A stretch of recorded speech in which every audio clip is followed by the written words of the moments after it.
As they say, democracy, like monogamy, it's shit. Until you experience the alternative, you've got a big task ahead of you, but I've got faith in you, Claire, and everyone in this room does. So, thank you so much for having me. I really enjoyed it. My name's Nelly Thomas, and I have loved being here tonight. Thanks, and I will see you again some other time. All right, yeah, we'll be in touch.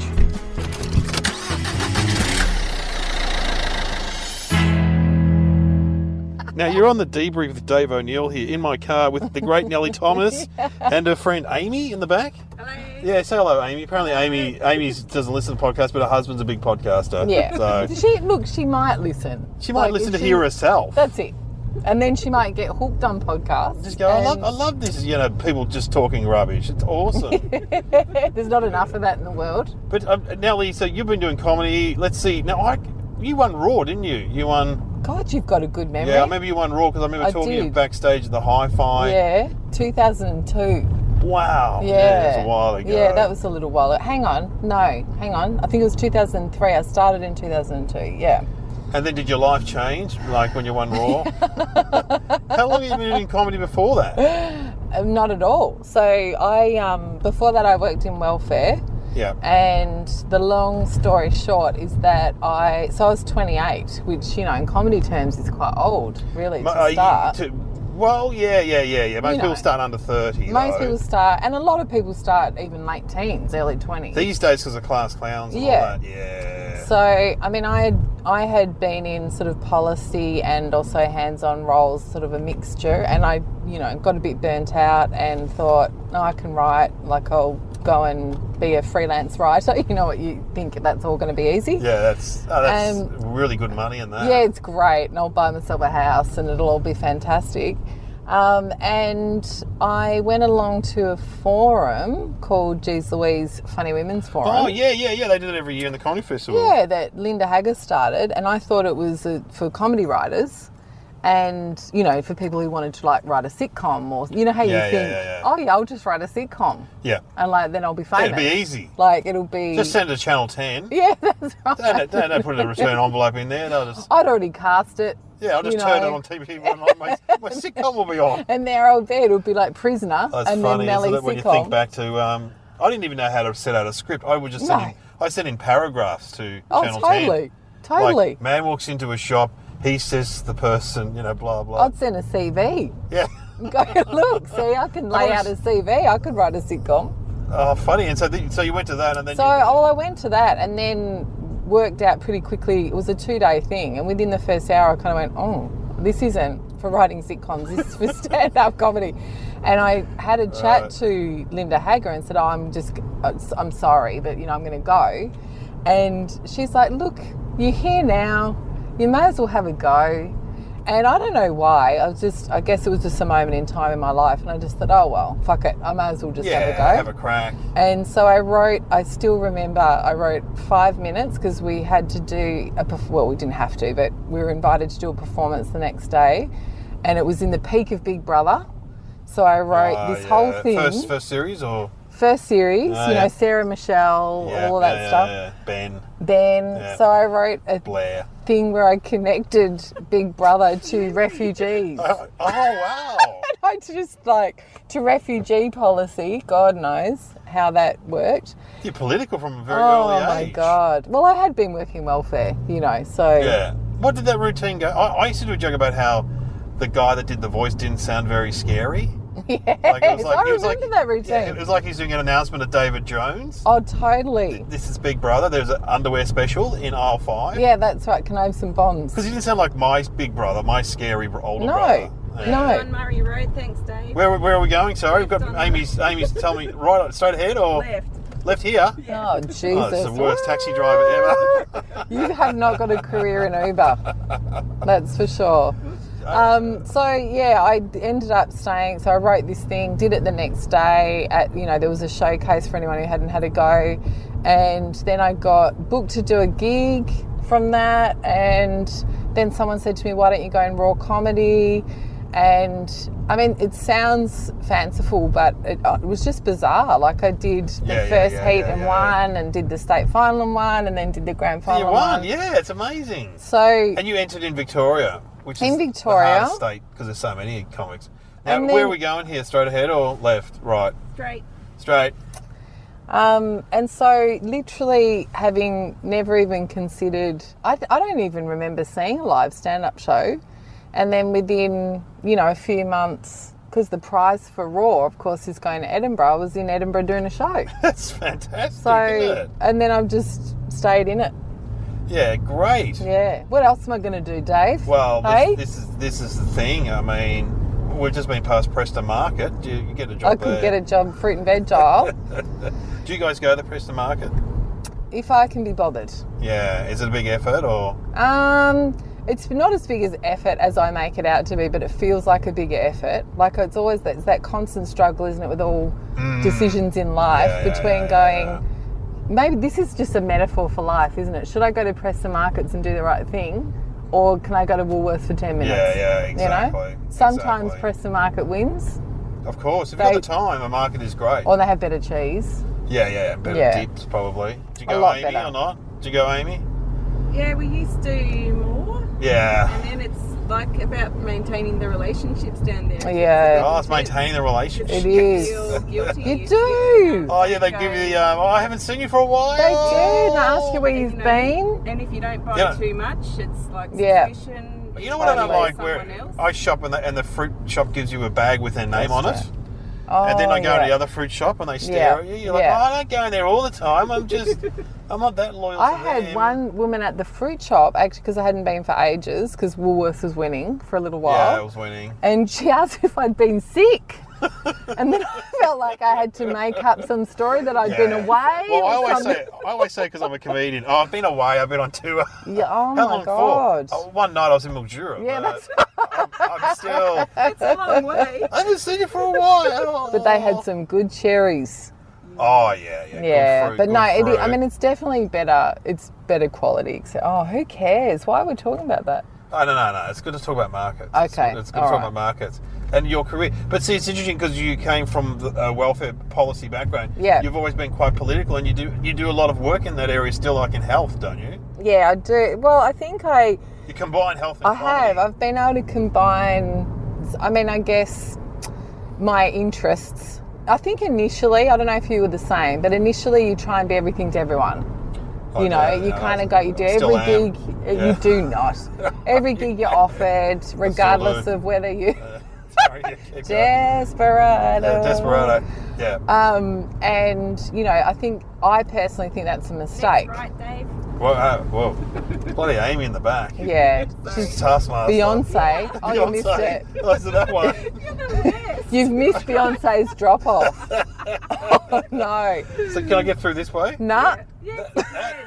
That is the weirdest low-level local shop. What is it, the Cobag? Do you want to hear the best story about that turn-off, though? So one of our mutual friends lives close to Amy, and they put some no right turn sign in, so he just keeps turning it round. Oh, so there's like a standoff between him and the council. I love it. I was down at Lawn, and some people have got a friend of a friend's got a beach house, and there's a dead end road, and this guy's made a do not enter, like a homemade sign. Yeah. With do not enter. No through road. Yeah. And then as you go, and then you go down there, it is no through road. You turn around, on the back of the sign he's put, you should go to Specsavers. It's like, yeah, that'll get them. All these people in Lawn. Well, this mate of ours, he's an Iranian born, and he's just like, you're not telling me what to do. Yeah, see, that's like, yeah, no, great. I want to turn right there. Yeah, so, that annoys me. Like, I'm covering that sign, or I'm going to move it, or I'm going to... right or left, Amy? Right. Oh, you're the worst director. You're the worst Uber driver, and you're the worst direction giver. I know. Well, I'd be giving directions like 3 stops back. Did you get a natural sense of direction? Did you come along to support Nelly, Amy? You came along to support... She's got 3 kids, mate. She gets she's out of the happy house to be whenever out of she the house. can. Yeah. How old are the kids?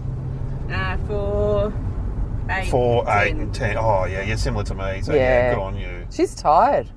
Yeah, I saw her falling asleep at the I table. gotta work tomorrow. Here we are. Stop. Now, Dave, the listeners won't be able to understand this, but just have a look at Amy's van in that carport. Seriously, because I laugh every single time. It's a giant VW multivan in the smallest carport you've ever seen. How do you squeeze that under there? We've missed a couple of wing mirrors along the way. Oh my God. It's literally 1 centimetre clearance. Are you right to get out? There's a car behind us. Oh my God. Oh, that is the funniest thing ever. Got any, Amy? Tune into your own podcast. Thank you. I wish we could get a photo of that. That is very funny. Listeners, there is literally probably a 1 centimetre clearance. Did she discover, they didn't put that in, obviously, that car? No. But they're just like, do you reckon it's going to fit? Oh, I reckon they just gave it a crack. I reckon They're they gave those it a kinds crack. of people. They just go, all right, let's just... No, actually, not true. Amy's very organised. She would have measured it. Left? I would have just driven in and gone, let's see what happens. Now, did you know Amy before your kids started at the same school? No. So we just one of those, school connections. Yeah. Where you know what it's like. Oh, sometimes God. I know what it's like? Some people you kind of go, oh goodness me. Yeah. And I was telling someone today, I went over to, you know how your kids always make, sorry to interrupt you. No, go. They make friends with the worst kids with the worst Oh, parents. totally. I went around to someone. You go, I'm going to have to sit there through this play date. Oh man, I went to this pick up my son from a kid's house, and they were playing Michael Bublé, and they weren't being ironic. Dave, what's wrong with Michael Bublé? Turn left. We love the Bublé. Have we not discussed my musical taste? Because listeners will know that Dave's a massive music snob. No. I literally have Adele and Whitney Houston and Aerosmith on rotation. But I like all those people. Well, what's Bublé is Adele. He's the Adele of the male kind of pop genre. I did a gig the other night with the Michael Bublé cover band, and I quite liked it. You've got no leg to stand on. What are you... Up, stay with me.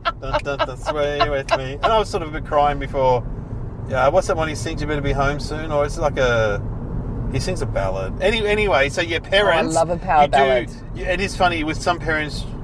You just click, because someone was interviewing me today for a TV show, and they said, "And what about friends? What friends do you have?" I'm like, well, I've got my comedy friends. Yeah. That my peers. Yeah. And then I've got the dads at school. And then old friends. Yeah, but I don't have that. I've got the guys I went to high school with, but I don't see them that often at all. Yeah, right. I mean, I think it's like gold if you find parents that you really like and your kids get along. Yes. Because it's the other thing I found myself tragically doing was trying to engineer friendships between my kids and the kids whose parents I like. Yeah, And then you go, they don't like each other. Yeah. This is about me. We don't like those kids, Dad. Yeah, I don't want to play with blah, blah, blah. I don't want to play with Persephone. Just because their parents like the Cure and you like the Cure. That's right. Whereas Amy is one of those fantastic, Look, I like Amy. I don't know Amy, but I immediately liked her. She used to be a punk rocker. You know, it's like, come on, she was. Was she in a band? Yeah. What band was she in? Look, it's not Slut Guts, but it's something like that. You know what I mean? And I remember... What did she play? She's the singer, and her now husband was the drummer. I love it. I may have seen them. Oh, you would have. I'll find out. Then again, she's younger than me, so I remember... She's a lot younger than both of us. I remember the punk scene when I was young. Yeah. And there were punk bands. I think they would be they toured America. Oh wow. And not in that way that comedians tour America where they go on holidays and then go and toured America. Yeah. They actually did tour America. Wow. This car up here, just pull up behind that. All right, well we'll go for a bit of a drive, but we haven't finished yet. Okay, but this is I've been to your house before. I have actually been to your house, and that's your house there on the corner. Yeah, on the corner there. We won't give out the address. Let's freak out your husband and we'll just drive past. Yeah, and just toot driving past. See, my stupid dogs will go mental if you do that. Oh yeah, no, I'm not going to do that. Yeah, grumpy poodle called Ralph and a stupid labradoodle. Yeah, right. And so getting back to your health, health stuff. Yeah. You're one of the few comics that doesn't appear to be selfish and self-interested. Because most comics, intrinsically, it's a selfish art form. But, well, yes and no. I mean, I think, I do less festivals than I used to because I find... Yeah, it's hard work. Well, it's hard work, but also I don't know if you manage to do this, but I find I get completely selfish when I do my own show. Yeah. I cannot get out of my own head. You know, it's so stressful and so full on, and you're so invested in it. that I find it really hard to pull myself out and be a human. Yeah, right. So I imagine... But that's hard when you've got a family, isn't it? Well, that's right, and that's why I do less of it.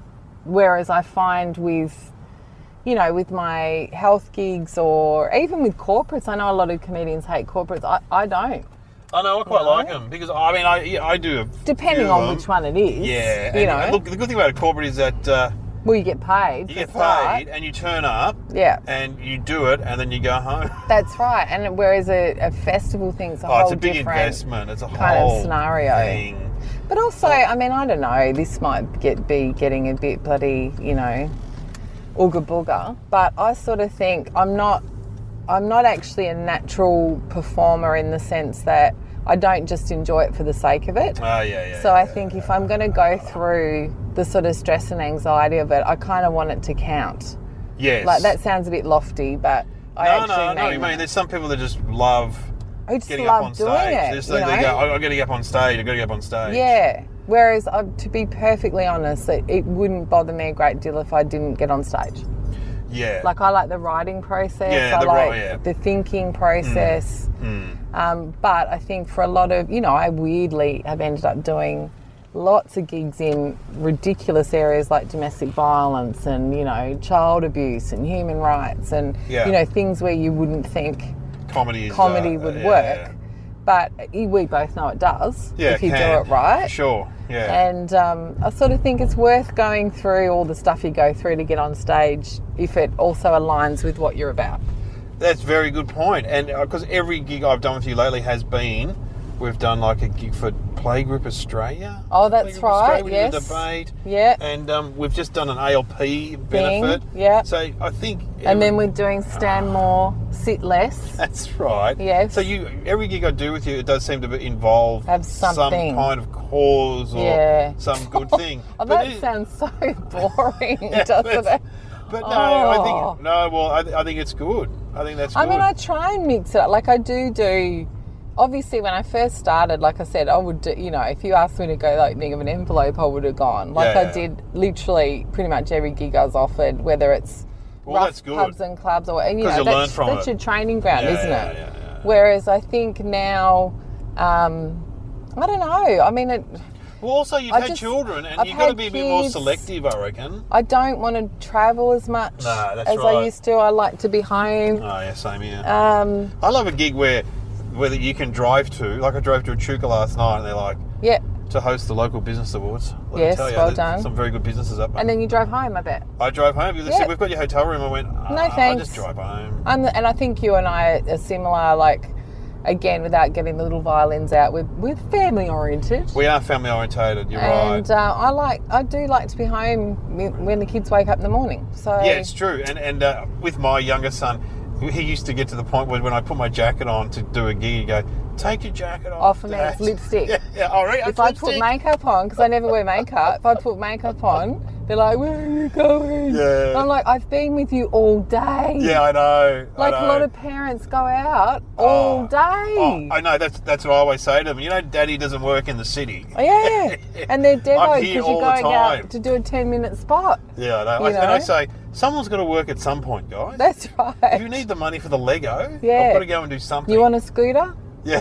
Yeah, Mum's got to go out. Exactly. Yeah, but I think it's, I try and, in that pure stand-up sense, I try and just do enough to keep my skills up. Yes. And then the rest of it, I'm like, if you're going to be a straight, just pure club and pub comic, you have to travel in Australia, there's no way you're going to make a living, and I just don't want to travel that much. No. So, I mean, if you can do, corporates, health gigs, whatever it is. I mean, corporate, it sounds like it's BHP. Most of mine are, you bloody do community stuff. Women's health, community health, like state Playgroup government. Australia, Same with you, whatever. Kinder conference of kinder teachers. Those sorts of things. Like, I love those people. I know. You know what? They're fantastic. I find teachers, social workers, anyone, they're fantastic because they're supportive. They're my people. Yeah, and they just go...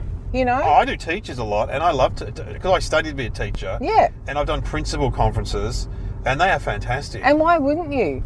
Yeah. Like, they like you, you like them. Yeah, that's great. You know, when you're backstage, you would have had this, I've certainly had it, oh, you know, if you can't do the so-and-so, blah, blah, blah, then you're not a real comedian and all that. And you just kind of go, well, says who? Can you do the gigs I do? Yeah, exactly. You know, it's like... a different skill set. Does it have to be... No, it doesn't have to be like that. No. These days it's all about niche. Do you know where you and I reckon, weirdly, have got something in common? I think it's having that sort of working class background as well. You and I, we both hustle.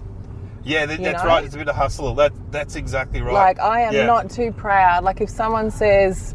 oh, you know, actually, we want you to MC, but can you also do the keynote and can you facilitate the last session? I'm like, yes, this is how much it is. Whereas some comedians will be like, oh, no, I don't facilitate an MC on the same day.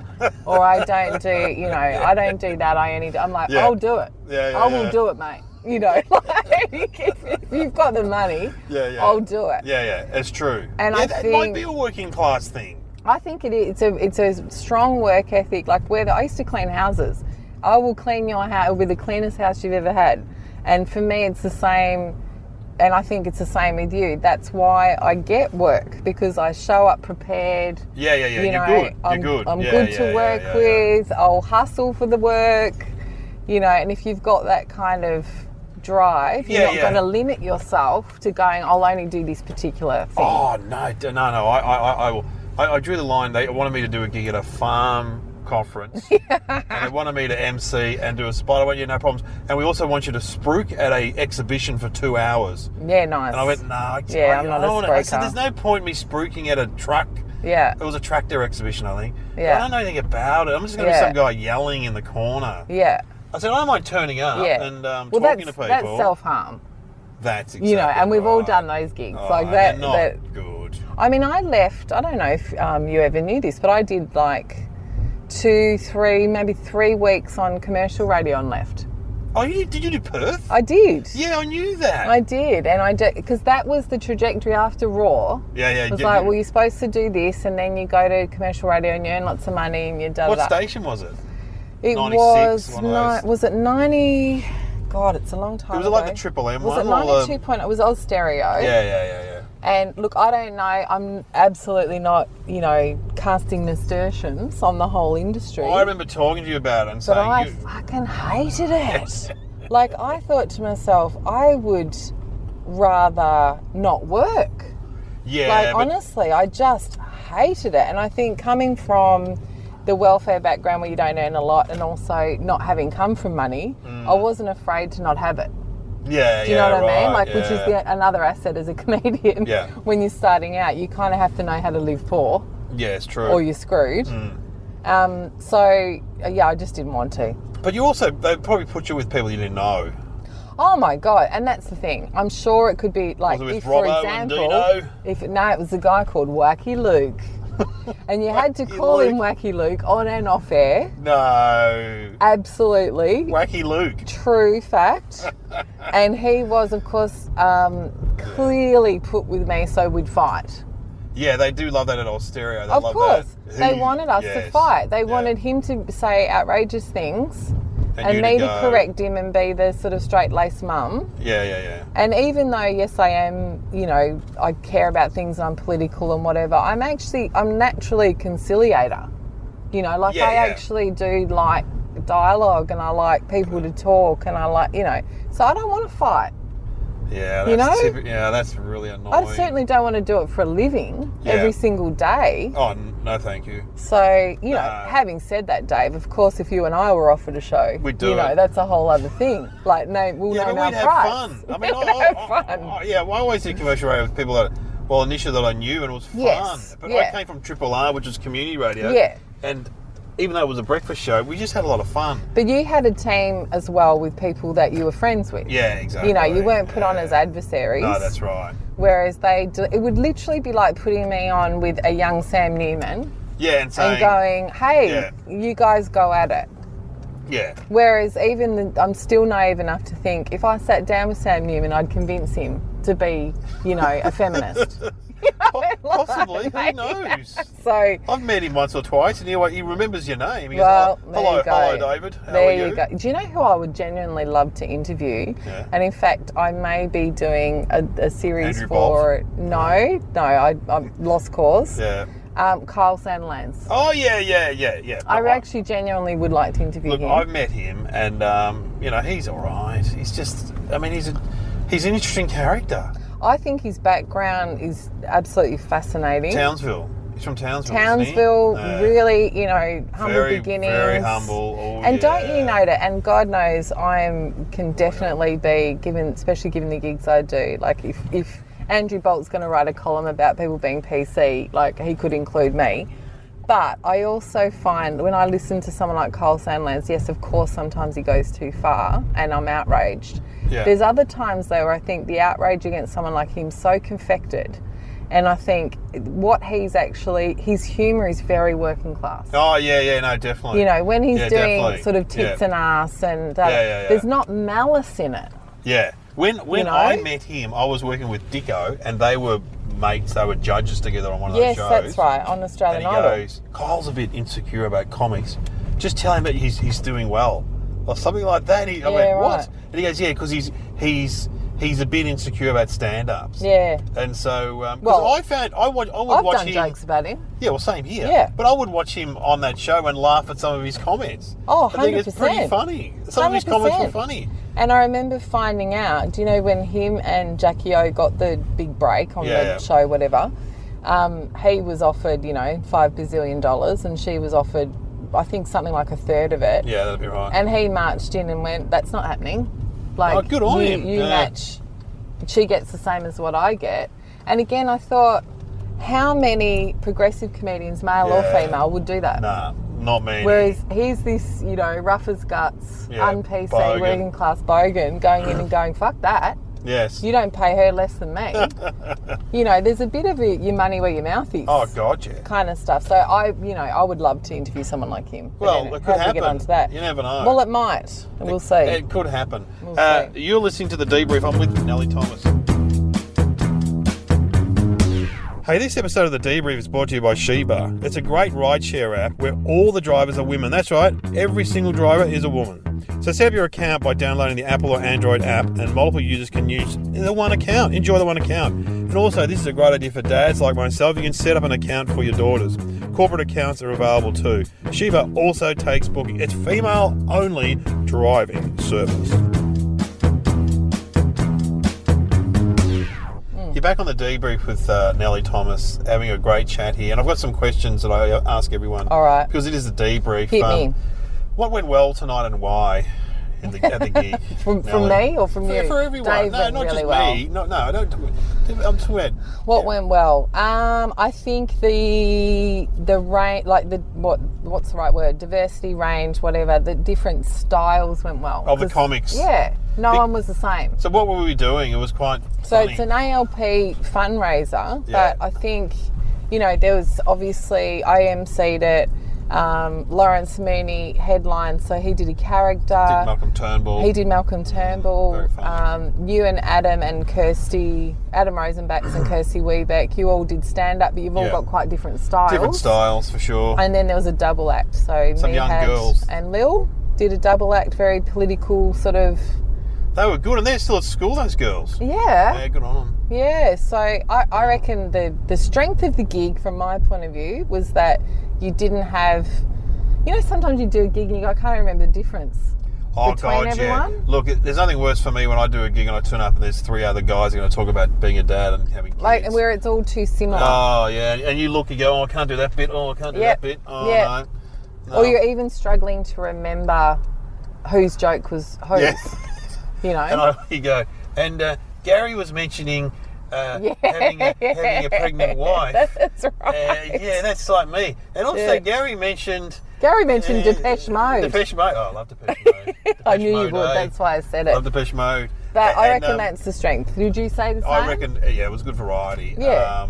And what didn't go well, do you think?